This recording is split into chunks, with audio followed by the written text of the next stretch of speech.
Les 3 millions d'euros vont être bien utilisés, on fait du développement, on investit sur des lignes de tri. Et puis le recyclage, c'est un métier capitalistique, il faut mettre des outils pour trier. Et aujourd'hui, la valeur ne vient que sur ces matières valorisables.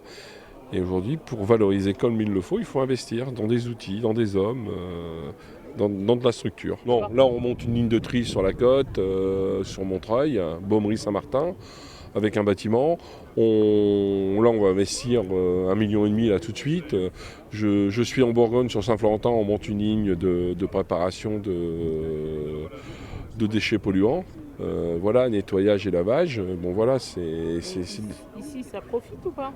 Ici, ça va profiter un peu. Le site déjà est bien abouti, quoi. Aujourd'hui, il reste que des aménagements à faire. Les gros investissements ont été faits ici. On mise sur toute l'industrie, de l'industrie de transformation, un peu l'industrie du transport également.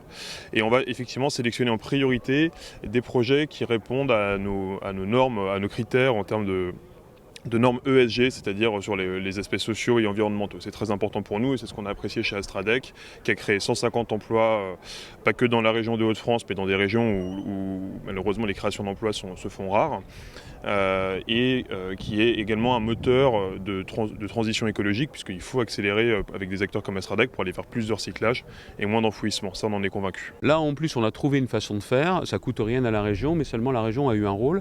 C'est de rapprocher, c'est de faire connaître, c'est de marier à la fois ISIA et Astradec. C'est aussi notre boulot. Notre boulot, c'est d'apporter des solutions. Alors parfois, c'est à la région de sortir son chéquier.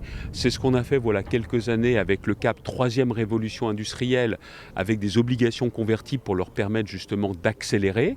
Là, il y a 3 millions d'euros. Ce n'est pas les banques qui abordent ça, c'est un fonds, ISIA, qui cherchait justement à investir dans la région et qui, après ces 3 millions d'euros, est prêt à mettre 40 millions d'euros sur la table dans la région pour booster l'économie. Alors parfois c'est à nous de sortir de l'argent, parfois on peut peut-être trouver d'autres solutions. L'important c'est que ça marche et qu'on soit efficace.